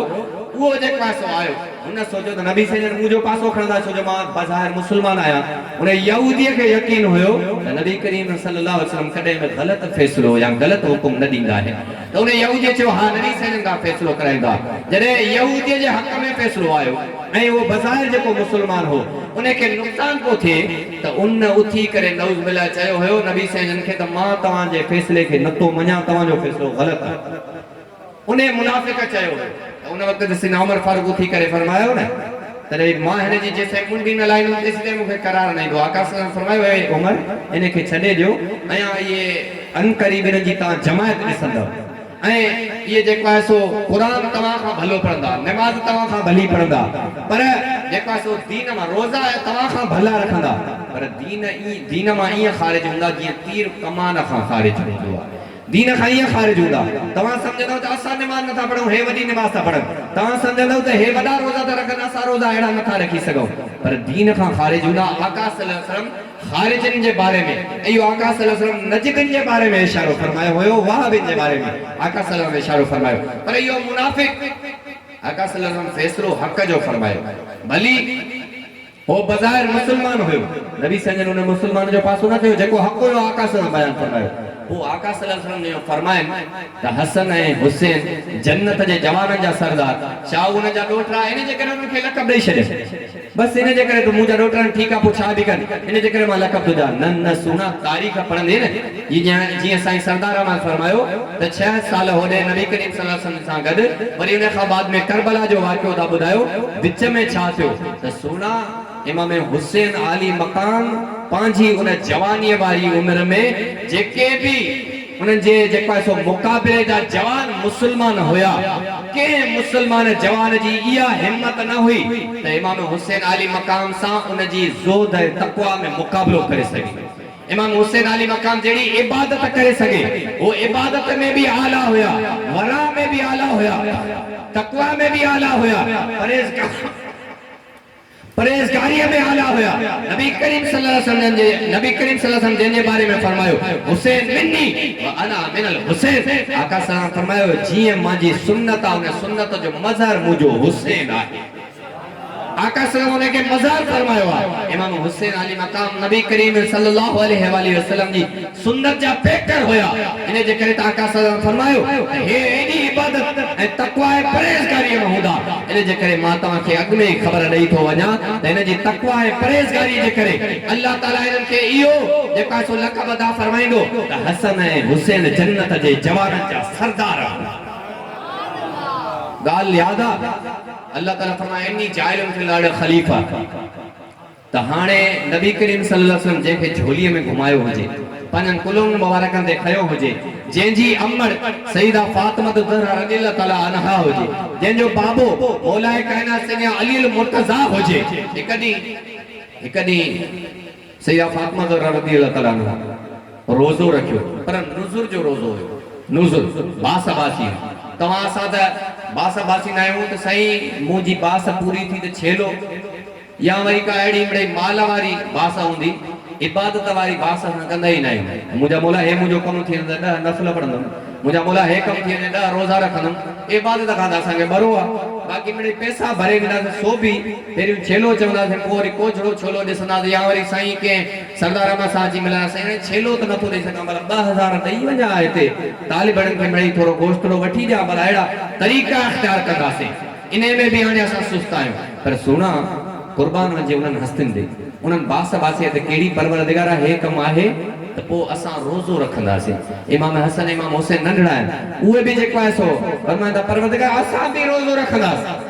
हाणे रोज़ो रखियो आहे, मौलाए काइनात बि रोज़ो रखियो, सईदा फातिमा ज़हरा रज़ियल्लाहु अन्हा बि रोज़ो रखियो, त इमाम हसन ऐं इमाम हुसैन बि रोज़ो रखियो आहे। घर में तव्हां असांजे घर में जेकॾहिं अॼु जे दौर में थोरो न रुगो मां त सम्झां थो त अटा वग़ैरह सभु कुझु पिया हूंदा आहिनि, पर थोरी जेकॾहिं पैसे में खोटी अची वेंदी आहे त असांजा नौजवान ख़ासि तौर जिन खे नौकिरी नथी मिले अलाए छा करे वेंदा आहिनि, अलाह ताला खां बग़ावत बि थी वेंदी आहे, नमाज़ बि छॾे ॾींदा, सभु कुझु कंदा, अलाह ताला जे लाइ अलाए छा बि ॻाल्हाईंदा, पर जेकॾहिं केरु अची करे चवंदो बा कादियानी थींदी त पैसा ॾे, चवंदो बाबा बिस्मिल्लाह पैसो त मिलंदो न भला, पोइ ॾिसंदासीं इन ॻाल्हि खे। त सुहिणा इहे जेके घरड़ा हुया न असांखे सेखारे विया त दीन छा आहे, रुगो इहा ॻाल्हि न आहे त शाह अस्तु हुसैन बादशाह अस्तु हुसैन, इहो ख्वाजा मुइनुद्दीन चिश्ती अजमेरी ईअं न फरमायो आहे, अरे हिन में वॾी हिकमत आहे। सुहिणा हुन जे घर में छा पियो आहे, रोज़ो सभिनी खे आहे, पर हाणे इफ़्तारी बि त करणी आहे न। तव्हां असां इफ़्तारी कंदा आहियूं, चवंदा आहियूं पाणे मां बि माल अचे त वरी ईअं जो मानीअ जे मथां करूं त नमाज़ विसरी वेंदी, ऊंदहि थी वेंदी, पोइ सिज लधो खणंदासीं, लॻा पिया हूंदासीं मानी खाइण में, त हाणे रोज़ो बि छुड़े सही, हलो अला हलो अला, वरी तरावे खां बाद में वरी धार खाइबी, त इहो मथां किरंदासीं। पर सुहिणा रोज़ो नुज़ुर जो रखियो आहे, फर्ज़ी न, फर्ज़ी रोज़ा त उन्हनि खां ईंदा ई न हुआ, पर नुज़ुर जो बास जो रोज़ो रखियो आहे सभिनी। घर में अटो जेको आहे आज़माइश जे तौर ते कुल 2 माननि जो पियो आहे, अटो कुल 2 माननि जो आहे। हाणे उहा मानी पची आहे, जॾहिं अॻियां रखी वई आहे, अज़ान अचण वारी आहे, उन वक़्त ते जेका सो चारई इहे जानू तयार आहिनि इफ़्तारी करण जे लाइ, उन वक़्त ते दरवाज़ो खटखटायो वियो आहे, हिकिड़े साइल निदा कई आहे, सवाल कयो आहे त क़िबला केदी आहियां, ॾाढो बुखायल आहियां, कुझु पेट में कोन्हे को, त सभु जेका सो सीना मौलाए काइनात जन सीना बीबी ख़ातून सैयदना बीबी ख़ातून जन्नत फातिमा ज़हरा रज़ियल्लाहु ताला अन्हा उहे त ॼाण जे लाइ तयार आहिनि, पर सोचनि थिया त अॼु बचड़नि रोज़ो रखियो आहे, नंढड़ा आहिनि, ये इफ़्तारी कीअं कंदा, सोच में आहिनि, अयां सोचनि था, ऐं इमाम हसन बि इमाम हुसैन ॾे थो ॾिसे त हे नंढड़ो आहे, त अयां इहो सोच हले थी पई। इमाम हुसैन अली मक़ाम देर न कई, इहे ॿई मानियूं खणी करे ॿाहिरि वञी फ़क़ीर खे ॾेई, इमाम हुसैन अली मक़ाम वञी करे ॾेई आया। सुहिणा खे बुख जी परवाह न हूंदी आहे, खाधे पीते जी परवाह न हूंदी आहे, अल्लाह ताला फरमाए इन्नमा युरीदुल्लाह लियुज़हिबा अन्कुम अर्रिज्सा अहलल बैत वयुतहिरुकुम तत्हीरा, हे अहल बैत मां त तव्हांखे पाक फरमाए छॾियो आहे, इन गंदगीअ खां, इन पलीतीअ खां मां तव्हांखे पाक फरमाए छॾियो आहे। तव्हांजी दिलि में दुनिया जी मोहबत आहे ई कोन का, तव्हांजी इन दुनिया ॾे रग़बत आहे ई कोन का, तव्हांखे इन जी परवाह ई कोन का। इमाम हुसैन अली मक़ाम नंढपिण में वञी मानी ॾेई आया, रोज़ो भी रखेला, पानी ते रोज़ो खोले छड़ियो, ताने उन इमाम हुसैन अली मक़ाम खे करबला जी बुख छा कंदी बा, करबला जी बुख छा कंदी, जेको इमाम हुसैन अली मक़ाम बचपन सां ही रोज़ा रखे ऐं इफ़्तारी जी मानी के फ़कीर खे ॾेई छॾे, उन खे बचपन या करबला जी जंहिं वक़्त ते एॾी उमिरि थी वई आहे, बचपन में इहे सभु तजुर्बा ऐं ट्रेनिंग थियल आहे, करबला जी या बुख छा कंदी, करबला जी उञ छा कंदी। अॻिते था हलो, अल्लाह तबारक व तआला जे महबूब उन्हनि खे जवाननि जो सरदार मुक़रर फरमायो, उन्हनि जी ज़ोद व तक़वा इबादत एॾी आहे ॾिसी तई जो उन्हनि जो जेको नानो आहे, नानो रसूलुल्लाह सल्लल्लाहु अलैहि वसल्लम, जंहिंजे बारे में अल्लाह ताला फरमाए लौला कलमा अज़ातु रबूबियत, हे महबूब तोखे पैदा न फरमाया त मां पंहिंजो रब हुजणी ज़ाहिर न फरमाया हा, लौला कलमा ख़लक़तुल अफ़लाक, महबूब तोखे पैदा न फरमाया हा, तो ये कायनात ही पैदा न फरमाया हा, जिनके बारे में अल्लाह ताला फरमाए वमा रमय इज़ रमय वलकिन अल्लाह रमा, महबूब मुठ खड़ी करे भरे पत्थरनि जी काफरनि के हणे, तो अल्लाह ताला फरमाए महबूब या मुठ तो भरे ना या मां रब कयान काफरनि के, ऐं जॾहिं महबूब जेको आहे सो बैत रिज़वान माल हथ रखी करे चवे त हे अल्लाह जो हथ आहे, त अल्लाह ताला कलाम में इरशाद फरमाए यदुल्लाह फौक़ ऐदीहिम, हा वाकई बि मुंहिंजो महबूब जेको फरमाए थो त मुंहिंजो हथ हिन जे मथां आहे, महबूब जे हथ खे अल्लाह ताला फरमायो मुंहिंजो हथ आहे, मूं रब जो यदुल्लाह फौक़ ऐदीहिम, मूं रब जो हथ हिन जे मथां आहे, ऐं अल्लाह ताला फरमाए पंहिंजे महबूब जे लाइ काब कौसैन औ अदना, ए महबूब तुंहिंजो दुश्मन मुंहिंजो दुश्मन आहे, तुंहिंजो दोस्त मुंहिंजो दोस्त आहे, जेको तोसां मोहबत करे महबूब उन तहक़ीक़ मूंसां मोहबत, ऐं महबूब जे तुंहिंजी पैरवी कई, जे तुंहिंजी सुन्नत ते अमल कयो त तहक़ीक़ मूं रब जी उन इबादत कई, यानी कि अल्लाह ताला फरमाए थो मुंहिंजे महबूब जो मामलो मूं रब जो मामलो आहे, उहो नानो आहे इमाम हुसैन अली मक़ाम जो। वरी उन जी वालदा फातिमा ज़हरा रज़ी अल्लाह तआला अन्हा जेका सियारे जी नमाज सॼो ॾींहुं घर जो कम अॼुकल्ह असांजी मायुनि खे कम घर जो पुॼंदो न आहे हालांकि घर जो कम जेकॾहिं औरतूं कनि त इहा इबादत आहे घर जो कम जेकॾहिं कनि इबादत आहे पर असांजी औरतूं निभाग अॼुकल्ह मोबाइल अची विया टच मोबाइल में लॻी वियूं आहिनि या पंहिंजनि धंधनि खपनि में ख़ूबसूरती ठाहिण में इन में भली इहो बि ख़ूबसूरती बि सही आहे ठाहिनि पर सुहिणा घर में जेकॾहिं ॿुआरी ॾींदो त इहा इबादत जेकॾहिं घर खे साफ़ रखंदियूं त इबादत जेकॾहिं घर में मानी पचाईंदियूं त इबादत जेको बि कमु कनि घर जो मुड़ुस खे राज़ी कनि त इहा बि इबादत बीबी ख़ातून जन्नत सॼो ॾींहुं घर जो कमु कनि उन खां बाद में सियारे में वॾे में वॾी राति में तेरे ऊपर सुमी करे उठन बरकातुल तहज्जुद जे लाइ नमाज पढ़ अल्लाह अकबर का बाद में अलम का बाद में सूरह बकरा सजी खत्म सूरह आल इमरान सजी खत्म सूरह निसा पढ़न थियूं हलंदी थी वञन पढ़ंदी थी वञन त हज़रत बिलाल रज़ी अल्लाह तआला जी अज़ान अची वई यानी कि फजर थी वई हज़रत बिलाल जी अज़ान ॿुधी करे सईदा फातिमा ज़हरा रज़ी अल्लाह तआला अन्हा जल्दी मां ॿी रकात पूरी करे सलाम फेरे करे अल्लाह तआला खां दुआ थी घुरन परवरदिगारा पंहिंजे सियारे जी रातिन खे त वधी कर मूं खातून जन्नत जूं बरकातूं पूरियूं नथियूं थी सघनि सुभान अल्लाह सुना किस्मत सां असां तव्हां तहज्जुद बि पढ़ंदासीं बरकातूं पढ़ंदासीं पर उहे बि कीअं पढ़ंदासीं त वारो कदर निंड बि करणी आहे वरी जेका सो ॾींहं जो कम बि आहिनि फातिमा ज़हरा रज़ी अल्लाह तआला खां वधीक असांजो कमु न आहे उहो ॾींहं में जेकॾहिं फारिग बेहनि त वरी बि जेका सो झंड हलाईंदियूं हुयूं झंड सुना ऐं क़ुरान बि इन सां गॾो गॾु पढ़ंदियूं कुरान भी गॾो गॾु पढ़नि ऐं इमाम हसन इमाम हुसैन 6 सालनि जा थिया जंहिं वक़्तु नबी करीम सल्लल्लाहु अलैहि वसल्लम वफ़ात फरमाई वो घर मां निकिता ॿाहिरि आया सहाबिन सां मिलिया सहाबी उन्हनि सां मोहबत पकनि ॾिठनि त इमाम हसन ऐं इमाम हुसैन खे कुरान यादि आहे सुना ये कुरान यादि काथे कयो मस्जिद में कॾहिं तव्हांखे न ॾिठोसीं कंहिं उस्ताद वटि न ॾिठोसीं कुरान काथे यादि कयो फरमाइनि था त असांजो बाबो असांखे जेकॾहिं मानी खाराए त कुरान पढ़े असांजो नानो रसूलुल्लाह असांजे घर तशरीफ़ फरमा थे कुरान पढ़े वञे त कुरान पढ़े असांजी अम्मा असांखे लोली ॾे त कुरान पढ़े मानी ॾे त कुरान पढ़े मानी पचाए त कुरान पढ़े झंड हलाए कुरान पढ़े कुरान असां ॿुधी ॿुधी करे यादि करे सुभान अल्लाह उन्हनि खे 6 महीननि 6 सालनि में कुरान यादि आहे के मदरसे में न विया के उस्ताद वटि न विया कुरान यादि थियो उन्हनि जी अमर राति जो अल्लाह ताला सियारे जी राति जेका सो वॾे में वॾी राति उहा बि अल्लाह ताला खां दुआ घुरे परवरदिगारा तुंहिंजी सियारे जी राति नंढी आहे इनखे वॾो फरमाए त मूं ख़ातून जन्नत जी बरकातूं त तहज्जुद जूं पूरियूं थी सघनि उहा बि ख़ातून जन्नत ऐं सिधा मौलाए कायनात अली अल मुर्तज़ा शेर खुदा असदुल्लाह यदुल्लाह अल्लाह तबारक व तआला जंहिंजे लाइ नबी करीम सल्लल्लाहु अलैहि वसल्लम के मेराज में फरमायो मुंहिंजो दोस्त दुनिया में रहंदो आहे उनखे सलाम अली जा इन जे करे चवंदा आहिनि अलीयुन वलीयुल्लाह अली जेको आहे सो अल्लाह जो वली आहे अल्लाह तबारक व तआला जे महबूब जंहिंजी परवरिश फरमाई हुजे मौलाए कायनात जी नबी साईं जन परवरिश फरमाई ऐं मौलाए कायनात जी एड़ी निमाज़ जंहिं वक़्त ते वज़ू फरमाइनि वज़ू फरमाइण जे लाइ मस्जिद लाइ तयार थियनि वज़ू फरमाइनि चेहरो ॻाढ़ो थी वञे मस्जिद पहुचनि त घबराइजी वञनि सहाबी ऐं ॿिया पुछनि त साईं तव्हां मस्जिद में ईंदा आहियो तव्हां शेरे ख़ुदा तव्हांजो केरु मुक़ाबिलो बि नथो करे सघे ख़ैबर जे मैदान ते मराब जहिड़ो काफ़िर बि तव्हांजे अॻियां कुझु न थी सघियो खंदक वारी जंग में वॾो काफ़िर आयो 50 मण जो टोपलो मथे ते पातो पियो पर तो शेरे ख़ुदा उन हैदर कर्रार इन जेका ज़ुल्फ़िकार तलवार जे जॾहिं हेठां आयो त उन जो मथो त छा पर उन जो टोपलो त छा मथो त छा सॼो जिस्म त छा पर उन जो घोड़ो बि बाद थी करे किरी पवे तूं शेरे ख़ुदा 50 मण जो दरवाज़ो ख़ैबर में लॻल करे खॿे हथ सां पटे वरी जॾहिं मस्जिद में अचे त ईअं कमज़ोर ऐं ॻाढ़ो थी वञे त मौलाए कायनात फरमाइनि था बादशाह जो बादशाह सॾु थो कराए हय्या अलस सलाह हय्या अलल फलाह हय्या अलस सलाह हय्या अलस सलाह हय्या अलल फलाह अरे दुनिया जो को बादशाह सॾु करे त घबराइजी वेंदा आहियूं बादशाह जो बादशाह थो सॾु करे सुभान अल्लाह मुनाफिक समझिया त मौलाए कायनात खे शहीद करणो आहे त मस्जिद में बाक़ी ॿाहिरि न पुॼी सघंदासीं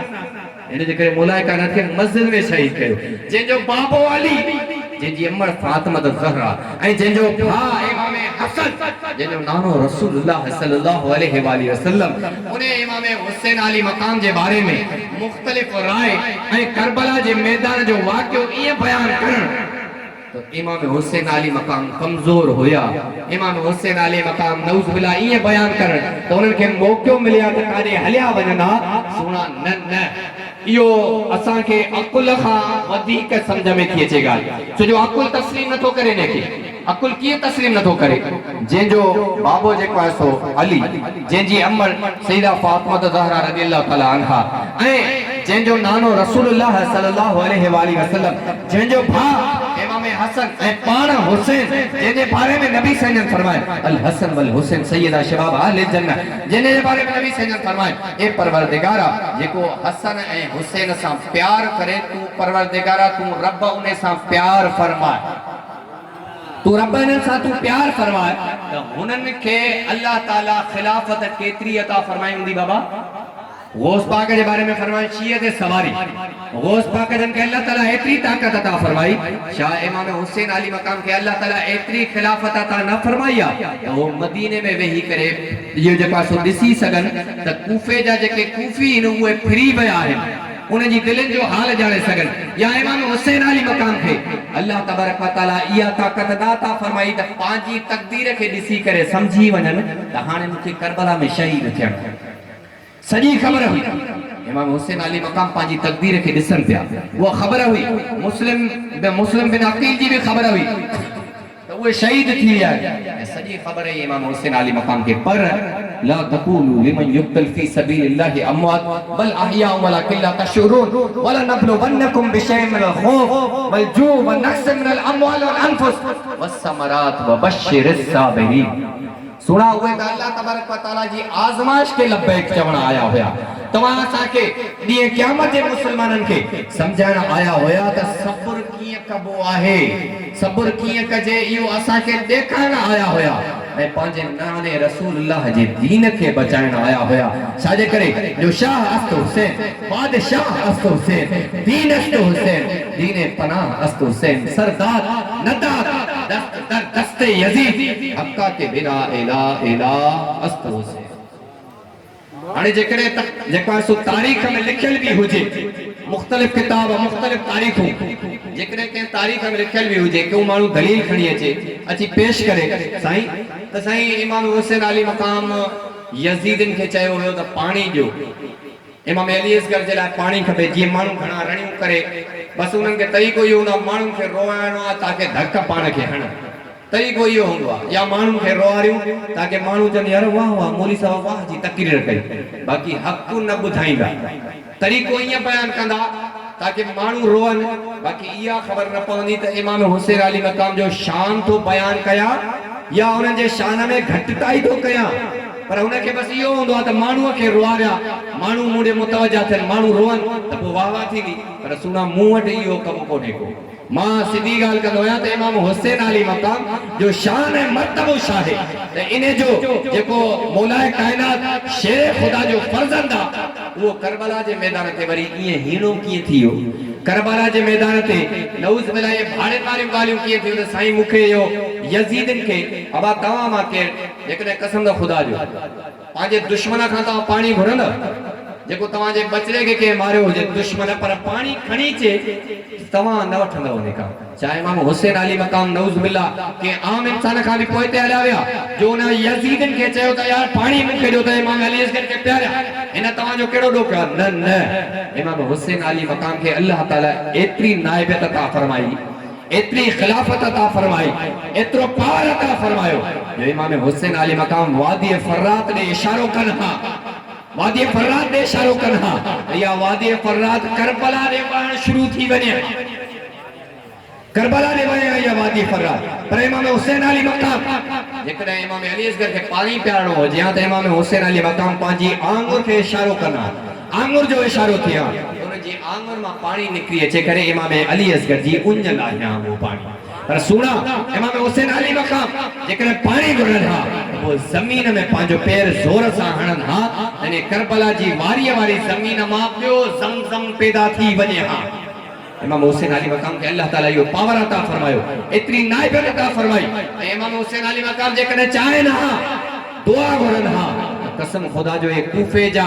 जेके पहाड़ जबल या रेगिस्तानी जेके इलाका होया इनन में जेके भी बलाऊ हुई है सब निकरी अची करे इनन कूफिन सबनी के मारे छडन हा, बिल्कुल भी मारन हा, ऐं उहो इमाम हुसैन अली मकाम जिन जे नाने रसूलुल्लाह जे दीन में अल्लाह ताला ऐलान फरमायो त ए महबूब तू जने बे जेका सो काफरन सा मिलंदे त वो काफर जेकने 1000 हुंदा त मां रब 1000 मलाइका मोकली जेकने काफर 50000 हुंदा त मां रब 50000 जमात मलाइका जी मोकली त इमाम हुसैन अली मकाम जेकने करबला जे मैदान ते चाहे ना उन रब खां दुआ करन हा पाने नाने रसूलुल्लाह जे सदके में त अल्लाह तबारक व तआला 25000 फरिश्ता बिल्कुल भी मोकले सके बिल्कुल भी मोकलिया पर न इमाम हुसैन अली मकाम के खबर रही ये जेकरे मां कुर्बानी दिनो त मुझे नाने रसूलुल्लाह जो दीन बची विदो ए इन कुर्बानी सा उम्मत मुसलमान जेका दी क़यामत आईंदी उनन के खबर पवंदी सब्र शाके चइबो आ छाजे करे जो अल्लाह ताला कलाम पाक में इरशाद फरमायो आ वला नबलु वन्नकुम बिशैइन मिनल खौफ वल जू व नक्सन मिनल अमवाल व अनफुस वसमरात व बशिर साबिरीन जरूर मां तवा के आजमाइंदुम तवा के खौफ दई करे तवा के भुख दई करे तवा के उन दई करे तवा जो जानू घटाए करे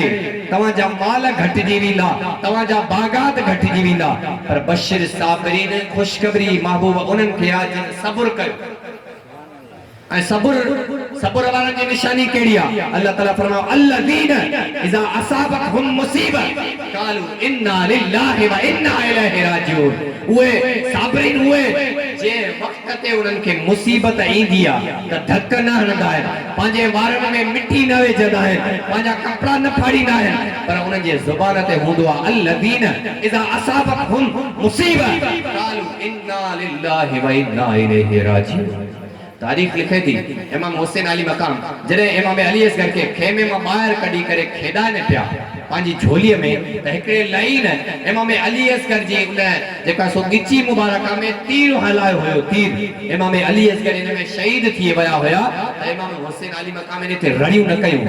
धक न हया होया कपड़ा न फाड़ा होया पाण के तलवार न हयो पर इमाम हुसैन अली मकाम पांजी जुबान ते लफ्ज जेके आदा उए ये आदा अल्लज़ीना इज़ा असाबतहुम मुसीबत जे वक्त उनन के मुसीबत इंदिया त चवंदा आहिन इन्ना लिल्लाहि व इन्ना इलैहि राजिऊन इमाम हुसैन अली मकाम पांजे नाने रसूलुल्लाह जी तरबियत उनन के हासिल आहे उनन के खबर ना है त असा जे नाने रसूलुल्लाह जे दीन में कुरान में हुकुम छाए मुसीबत अची वने त उन वक्त मा के इन्ना लिल्लाहि व इन्ना इलैहि राजिऊन पढ़निया चा वो इमाम हुसैन अली मकाम जिनजी नबी सैयद तरबियत फरमाई जिनजी अली सैयद तरबियत फरमाई जिनजी फातिमा ज़हरा रज़ियल्लाहु तआला तरबियत फरमाई चा वो इमाम हुसैन अली मकाम जेको जवानन जो सरदार आ चा वो करबला जे मैदान ते एरो बेसब्रो थी सके थो एडो बेसब्रो थी सके थो जो पांजी औलाद जी कुर्बानी ते एडी वठी रड़ियूं करे पांजी औलाद जी कुर्बानी ते उहा जेका सो पांजे नाने रसूलुल्लाह के डोरा पादे पांजी औलाद जी उन कुर्बानी ते जेका सो बीबी फातिमा के डोरा पादे अल्लाह के डोरा पादे न सुनाओ आयो ही कुर्बानी जना त वरी डोरा पाछा जा ओ जड़ा ही कुर्बानी आयो उन के सजी खबर आ तकदीर दिसी शरिया मुजी आजमाइश बस मुजा परवरदिगारा मुखे आजमाइश में जेका सो पूरो लाए जाए मुजा परवरदिगारा मुखे आजमाइश में पूरो ला जा इमाम हुसैन अली मकाम जी फकत ये ही दुआ है ऐ अकली दलील इयो आहे जदे असम में जी सिंधन में रवाज होतो आ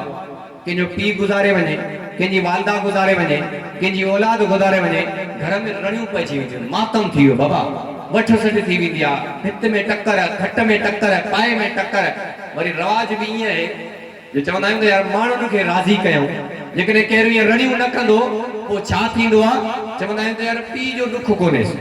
मां जो ॾुख कोन्हेसि पुट जो लॻे थो ॾुख न हे अलाए छा बेज़ार हुई न मां रोई नथो पिया धके ही नथो वणे रड़ियूं नथो करे हा रोअण बि ॻाल्हि नबी सजन फरमायो दिलि गमगीन थींदी आहे अखियूं ॻोड़ा वहाईंदियूं इहो बिल्कुल भी जायज़ आहे इहा रहमत आहे रोए बिल्कुल भी नबी सजन फरमायो अल्लाह ताला हिन जे करे पकड़ फरमाइंदो आहे यानी कि ज़ुबान जे लाइ नबी सजन पंहिंजी ज़ुबान मुबारक पकड़े करे फरमायो अल्लाह ताला हिन ते पकड़ फरमाइंदो आहे जेकॾहिं ज़ुबान मां के लफ़्ज़ गुफ्ता उबता कढ अल्लाह ताला हिन ते पकड़ फरमाइंदो जेकॾहिं ज़ुबान ते पकड़ आहे धकण ते केतिरी पकड़ हूंदी रड़ियूं करण ते केतिरी पकड़ हूंदी मथो जेका सो भित सां हणण जी केॾियूं जेका सो पकड़ हूंदी त अल्लाह तबारक व तआला जे महबूब फरमायो जंहिं पंहिंजो सीनो फाड़ियो पाण खे धक हयां जेका सो वारनि में मिट्टी विधी नबी साईं फरमायो वो मुझी उम्मत मां नाहे मुसीबत अचण वक्त जेकॾहिं इहे कम कया वो मुझी उम्मत मां ना है। हाणे सुना बी हिकड़ी खास ॻाल्हि ॿुध, इमाम हुसैन अली मक़ाम कॾहिं शहीद थिया? 61 हिजरी 60 जी आखिर 61 जी इब्तिदा पहिरीं जेका 10 मुहर्रम ते शहीद थिया। सुना भला तव्हां असांखे जेकॾहिं इमाम हुसैन अली मक़ाम जो गम आहे त उहे त 61 हिजरी में वफ़ात थी विया हुया। पोइ ख़ासि 10 मुहर्रम ते छाजे करे इहे इत्माम करे धक हणंदा आहियूं और रोंदा आहियूं? हालांकि असांखे त दुख सॼो साल हुजे, जेतिरी उमिरि असांजी हले, हर हिकु घड़ी इमाम हुसैन अली मक़ाम जो दुख हुजणु घुरिजे। छाजे करे हो त वफ़ात अॻु में करे शहीद अॻु में थी आहे। हिन मुहर्रम में अचण वारे मुहर्रम में त शहीद न थींदा। ख़ासि इन रुगो 2 ॾींहंनि ते ज़ोर छाजे करे हूंदो आहे? इमाम हुसैन जो गम त हर वक़्तु दिलि में हुजे। उहे ॻोड़ा अखियुनि मां हर वक़्तु इमाम हुसैन अली मक़ाम जो दुख करणु जेका सो जाइज़ आहे, गुनाह न आहे। पर सुना इहे धक करणु ख़ासि हिननि ॾींहंनि में इहो काथां साबित आहे? इहा कहिड़ी ॻाल्हि आहे? न कुझु बि न। इमाम हुसैन अली मक़ाम खे सॼी ख़बर हुई त करबला जे मैदान ते मूंसां छा थियणो आहे, मूंखे पंहिंजा बचड़ा कुर्बान करणा आहिनि। छाजे करे? अल्लाह ताला गौस पाक खे इजाज़त ॾिनी आहे पंहिंजी तक़दीर ॾिसी सघंदा त इमाम हुसैन अली मक़ाम आराम सां पंहिंजी तक़दीर ॾिसी सघंदा। ऐं इमाम हुसैन अली मक़ाम ऐं उन वक़्त ते जेका सो यज़ीद अल मुख़्तसिर यज़ीद जेका सो इमाम हुसैन अली मक़ाम जा 71 सहाबी शहीद कया।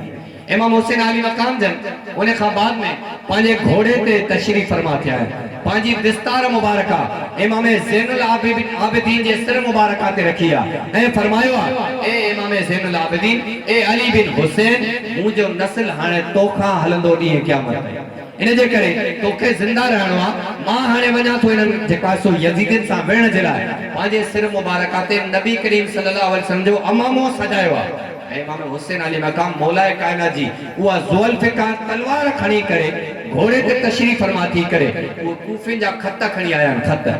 ऐं कूफिन जे साम्हूं 25,000 जे लश्कर जे साम्हूं बीह करे इमाम हुसैन अली मक़ाम फरमाइनि था, ए कूफियो, मां मदीने मां ऐं मक्के मां ईअं न आयो हुयो, तव्हांजा खत मिलिया। फलाणा पुट फलाणे जा तो खत लिखियो त ए इमाम हुसैन अली मक़ाम, तव्हां अचो, असां तव्हांजे हथ ते बैयत कंदासीं। यज़ीद जी बैयत नथी खपे। फलाणा पुट फलाणे जा हे तुंहिंजो खत, फलाणा पुट फलाणे जा हे तुंहिंजो खत, फलाणा पुट फलाणे जा हे तुंहिंजो खत। इहे खत जॾहिं उन्हनि यज़ीदनि ॿुधा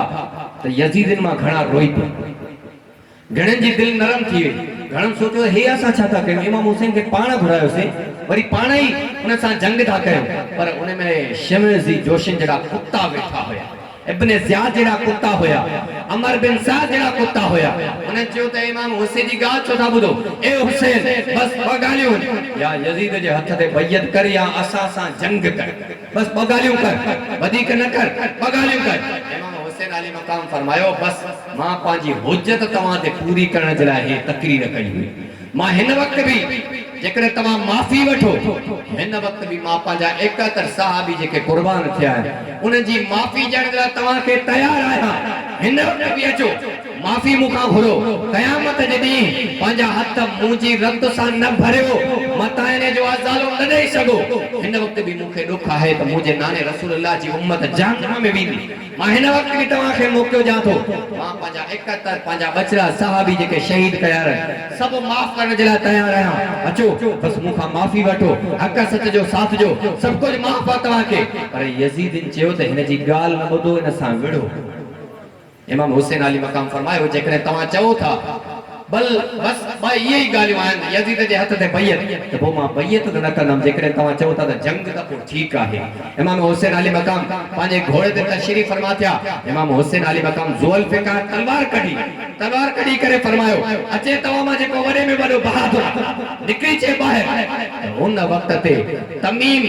तमीम बिन बतहा जेको आहे उहो तमीम ॿाहिरि निकिरी आयो। उहो वॾो बहादुर हुयो। उहो काथां जो बहादुर हो? शाम जे एरिया जो, शाम मुल्क जो वॾे में वॾो बहादुर। उहो निकिरी आयो ॿाहिरि। उन चयो, ए हुसैन, मां फलाणो बहादुर आहियां, मुंहिंजे अॻियां फलाणो बहादुर कटिजी वियो हुयो। ए हुसैन, हिकु घड़ीअ में नऊज़ बिल्लाह मां तोखे शहीद करे मोटा थो। इमाम हुसैन अली मक़ाम खे ललकारींदो वेझो पुॻो। इमाम हुसैन अली मक़ाम बस उनखे इहो फरमायो, तोखे ख़बर आहे मुंहिंजो बाबो अली शेर ख़ुदा है,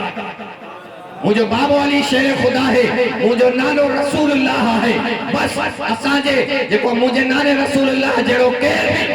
उहे जमीन में कोने को मुझे ना मुझे बाबे अली मुर्तजा जड़ो भी केर कोने को तलवार कड़ी करे इमाम हुसैन अली मकाम सामो बैठो उहे तमीम रे सामो यो जेका सो वडो बहादुर इमाम हुसैन अली मकाम जे सामो पुगो तो उन्हें तलवार जो वार कयो इमाम हुसैन अली मकाम उन जो वार बचाए करे वो हैदर करार वारो हैदरी मार जो कयो तो उन्हें तमीम बहादुर जी मुंडी उन जे धड़का ठार एक धक में इमाम हुसैन अली मकाम उन जी सिसी उन जे धड़का ठार करे छड़ी कूफी हैरान किया ये वडी में वडो बहादुर एक धक में हराम वरी बियो आयो यजीद बिन जेको सो यजीद हुयो बहरहाल उन जो नालो बियो लक़ब हुयो हे वो यजीद न हो जेको यजीद बिन माविया बल्कि हे बियो यजीद हुयो वो यजीद वरी वडो बहादुर हुयो वो मिस्र ऐं रूम जी एरिया जो वडो बहादुर पहलवान सॾायो वेंदो हुयो ऐं उन चयो त मां नऊज़ बिल्लाह इमाम हुसैन अली मकाम जो सिर खणी थो अचां जॾहिं वो वञे पियो त उन वक़्त ते हिकिड़ो बदर नाले शख्स हुयो उन अमर बिन साद खे चयो हे केड़नि माण्हुनि खे थो मोकिले इमाम हुसैन अली मकाम ॾे हे तुंहिंजो वॾे में वॾो बहादुर हिक धक में उन जी मुंडी लही वई हे इमाम हुसैन अली मकाम छा थींदो आहे मुंहिंजनि पुटनि खे ॾिस मुंहिंजा 5 पुट अथई वॾा बहादुर हिननि मां हिकिड़े में कंहिंखे बि जेकॾहिं इमाम हुसैन ॾे मोकिलींदे त हिक धक में इमाम हुसैन अली मकाम खे शहीद करे ईंदो पर बहरहाल अॻ में इहो यजीद वियो जॾहिं इमाम हुसैन अली मकाम जे साम्हूं पुगो इहो बि इएं बड़बड़ाईंदो पियो अचे बकवास कंदो पियो अचे ए हुसैन मुंहिंजे मुक़ाबले जो केर बि न आहे इमाम हुसैन अली मकाम फरमायो मां अली जेका सो हुसैन बिन अली आहे मुझे वेझो त जॾहिं वो वेझो पुगो इमाम हुसैन अली मकाम ते पंहिंजे नेज़े सां वार कयो इमाम हुसैन अली मकाम उन जे नेज़े खे पंहिंजी तलवार सां बाद करे छॾियो जीअं नेज़ो हुयो इमाम हुसैन अली मकाम उहा ज़ुल्फ़िकार तलवार हीअं जो हलाई उन जो जेको नेज़ो हुयो बाद थी वियो ऐं वेझो जॾहिं पहुतो इमाम हुसैन अली मकाम उन जी चेल ते जो हीअं ज़रब हई हेतिरी ज़रब जो हई त उन जी चेल खां इन जो जिस्म बाद थी वियो हेठियो धड़ धार त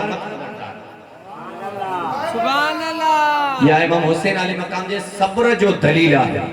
जेके शख्स बेसब्रा थींदा आहिनि जिन जो माउ पीउ वफ़ात करे वञे रड़ियूं कनि धक हणनि उहे उथी करे कंहिंसां उज़ुर खाई बि न करे सघंदा आहिनि जेकॾहिं सुहिणा इमाम हुसैन अली मकाम एॾी बेसब्रीअ जो मुज़ाहिरो कयो हुजे न इहो इन वॾनि बहादुरनि सां न विड़ी सघे हा पर इहो यकीन आहे ऐं इमाम हुसैन अली मकाम जो दलील आहे बहादुरीअ जो ऐं उन जे सब्र जो दलील आहे त इमाम हुसैन अली मकाम 71 सहाबनि ते सब्र कयो आहे तॾहिं ई त इन्हनि कूफिर खे माफ़ करण जे लाइ तयार आहिनि इहो सब्र जो दलील आहे इमाम हुसैन अली मकाम सब्र सां कमु वठंदे वरी उन खां बाद में जेको बदर उनखे अमर बिन साद खे चवे थो मुंहिंजे वॾे पुट खे मोकिल इहो वॾो पुट मुंहिंजो बहादुर आहे इन खे मोकिल इमाम हुसैन अली मकाम खे शहीद करे ईंदो इमाम हुसैन अली मकाम ने उन बदर जो पुट इब्न बदर जॾहिं पुगो आहे इमाम हुसैन अली मकाम खे चवे थो मां तोखे शहीद करे छॾींदुमि हेॾां थो फिरे जॾहिं इमाम हुसैन अली मकाम जे वेझो पुगो आहे त इमाम हुसैन अली मकाम उनखे बि हिक वार सां क़त्ल करे छॾियो बस एक बार इमाम हुसैन अली मकाम ने के भी खत्म करे छड़ियो उन्हें खां बाद में कुफिन चयो जेकरे इने सिलसिलो हलियो हिकु हिकु थी करे वया 25000 जी जमात के इमाम हुसैन अली मकाम मूरीए गजर वांगुर कटे विझदो इए न थींदो इन सां धोको कयो धोको हलो त चौधारी फिली गडजी करे बड़ाऊ 25000 जी जमात इमाम हुसैन अली मकाम जे गोल फिरी वई इमाम हुसैन अली मकाम दे जेको भी वधण जी कोशिश पो करे इमाम हुसैन अली मकाम ज़ुल्फ़िकार तलवार सां उन जी मुंडी कटे पछड़े को भी वेझो न पहुची सके इन खां बाद में सभनी कूफिन चयो इए भी न बड़ी सकदा हेरो गोल फिरी आया ए हुसैन बिन अली आने सां किए बड़ी सको इमाम हुसैन अली मकाम के उनन चयो इमाम हुसैन अली मकाम से धोखे सां शहीद कयो ए धोखो किए के चैनी तरफ ने चैनी कुंडन खां तीर हलायन तीर एकड़ो हुसैन ए चौधारी तीर या जेका सो बेवाजिबी हुई ठगी हुई ठगी सां इमाम हुसैन अली मकाम के हारे बाकी इमाम हुसैन जेको शेरे खुदा जो फर्जंद आ इयो इनने कूफिन का किए तो रुजी सके इनन कूफिन का किए तो हरा सके न इमाम हुसैन अली मकाम के चौधारी जरे तीर लगा उन वक्त ते इमाम हुसैन अली मकाम जख्मी थिया ए घोड़े ता जरे हेठ गया शिमर जी जोशन भगो आयो इमाम हुसैन अली मकाम के शहीद करण जी कोशिश के उन वक्त ते इमाम हुसैन अली मकाम जेको है सो फरमायो हुयो तू पांजे यजीद खां इनाम वठ मुखे पांजे रब खां इनाम वठण दे नमाज जो टाइम आ जेकर मां नमाज न पढ़ी त दिए क़यामत हशर जे मैदान ते मता मुजो नानो रसूलुल्लाह मुखे चवे ए हुसैन तुजी जान में तुजे जिस्म में साह हुयो तो नमाज छाजे करे न पढ़ी तोखे नमाज पढ़नी तो नमाज छाजे करे न पढ़ी इन जे करे मां चाहियां थो त तूं जेको आहे सो मूंखे नमाज पढ़ण ॾे उन नमाज खां बाद में वञी उहे तूं शहीद कने इनाम मानी पंहिंजो खटी ॾे पर मूंखे नमाज पढ़ण ॾे इमाम हुसैन अली मक़ाम जंहिं वक़्तु नमाज पढ़ी आहे हिकु रिवायत में अचे थो सजदे में त उन यज़ीदी शहीद कयो आहे हिकु रिवायत में अचे थो सलाम फेराइण जे क़रीब आहिनि त उन यज़ीदी शहीद कयो आहे पर जेको आहे सो कंहिं शाइर हीअं जेको आहे सो फरमायो आहे त वो बहादुर बेटा जिस पे अली शेरे खुदा को नाज है अरे इस नवासे पे मोहम्मद मुस्तफा को नाज है सजदे तो सबने किए इसका नया अंदाज है इसने वो सजदा किया जिस पे खुदा को नाज है इसने वो सजदा किया जिस पे खुदा को नाज है जेका सो रिवायत में अचे थो त जे वक्त ते इमाम हुसैन अली मक़ाम सजदो कयो आहे उन वक्त ते गोया के आसमान जा दरवाजा खुली ऐं फरिश्ता भी ॾिसनि था अल्लाह ताला फरमायो इन्नी जाइलुन फिल अर्द खलीफा मां पंहिंजो नाइब पंहिंजो खलीफो पैदा फरमाइण वारो आहियां ऐं अल्लाह ताला फरमायो इन्नी आलम मा ला तालमू जे वक्त ते फरिश्तनि चयो हुयो त परवरदिगारा असां तुंहिंजी तस्बीह था बयान कयूं तभी भी नाइब इहो त अल्लाह तबारक व तआला उन्हनि खे ॾेखारे थो ए फरिश्तो ॾिसो हाणे हुसैन पंहिंजा बचड़ा कुर्बान करे चुको आहे पाण खे कुर्बान करे चुको आहे उन जे बावजूद ज़मीन ते हेठि आहे उन ते बावजूद रब जी इबादत नथो छॾे मूं रब खे ॻोराप नथो ॾे मूं रब जी इबादत थो करे हालांकि शैतान नफ्स दुनिया जी जेको आहे सो या लालच दुनिया जी रग़बत इहे सभु कुझु मौजूद आहे इमाम हुसैन अली मक़ाम उन जे बावजूद बि ऐं कंहिं शाइर लिखियो त उन वक़्त ते इहो जेको आहे सो इब्लीस शैतान इते मौजूद होंदो इहो चवंदो होंदो ए परवरदिगारा जेकॾहिं अहिड़ो इंसान हुयो मूंखे जेकॾहिं अॻु में ख़बर हुजे हा त अॻु में ई आदम अलैहिस्सलाम खे मां सजदो करे छॾिया हुया हेॾी मुसीबत आई आहे हेॾी परेशानी आई आहे एॾी आज़माइश आहे उन जे बावजूद बि इमाम हुसैन अली मक़ाम नमाज़ नथो छॾे त इहो जेको आहे सो शैतान खे बि ताजुब थियो ऐं रब खे चवण थो लॻे परवरदिगारा जेकॾहिं इंसान अहिड़ो आहे त मूंखे अॻु में ख़बर हुजे हा त मां हज़रत आदम अलैहिस्सलाम खे ज़रूर सजदो कयां सुणा मक़सद हुसैन इहो आहे इमाम हुसैन अली मक़ाम जी सोच इहा आहे त नमाज़ न आहे छॾी केतिरी बि मुसीबत अचे केतिरी बि परेशानी अचे उन ते रड़ियूं न आहिनि करणियूं इन्ना लिल्लाहि व इन्ना इलैहि राजिऊन पढ़णो आहे ऐं इन सां गॾोगॾु जेकॾहिं नमाज़ जो टाइम अची वञे वक़्तु अची वञे त सुहिणा नमाज़ पढ़णी आहे जॾहिं तोखे का मुसीबत परेशानी ईंदी आहे शहर में किथे कम में हूंदो आहे त फौरन सां रिक्शा चिमची करे उन जा पैसा ॾेई करे घर वञी पहुचंदो आहे ऐं घर वञी पंहिंजो उहो कमु कंदो आहे जेका तोखे मिसाल घर मां फोन अची वञे तकिड़ो अचे हे मसइलो थी वियो आहे त तकड़ में रिक्शा कराए या कंहिं दोस्त खे चई करे चवंदो यार स्कूटर ते हल मां जेका सो तकड़ में हली घर पहुचा मुसीबत अची वई आहे त सुहिणा जे वक़्त ते जमायत जो नमाज़ जो टाइम थी वेंदो आहे उन वक़्त ते इहो क़ाइदो अप्लाई छो न कंदो आहे उन वक़्त ते इहे पैसा भरे ॾिस उन वक़्तु कंहिं रिक्शा वारे खे चयो बाबा मूंखां पैसा वठ मूंखे मस्जिद फलाणी ते पुॼाए त मां जमायत सां नमाज़ इहा जॾहिं नमाज़ तूं पढ़े तोखे मज़ो ईंदो सुकून ईंदो तोखे सम्झ में ईंदी त इहे मुंहिंजा पैसा कहिड़े कम में विया ऐं जीअं दोस्तनि खे एलाह रखंदो आहे ईअं दोस्तनि खे चयो त मूंखे महिरबानी करे स्कूटर ते खणी हलो मस्जिद में ताकी मां मस्जिद में जमायत सां नमाज़ पढ़ां इमाम हुसैन अली मक़ाम असांखे दर्स इहो ॾियो इमाम हुसैन अली मक़ाम जी यज़ीद सां जंग छाजी हुई यज़ीद शराबी हो ज़ानी हो जुआरी हुयो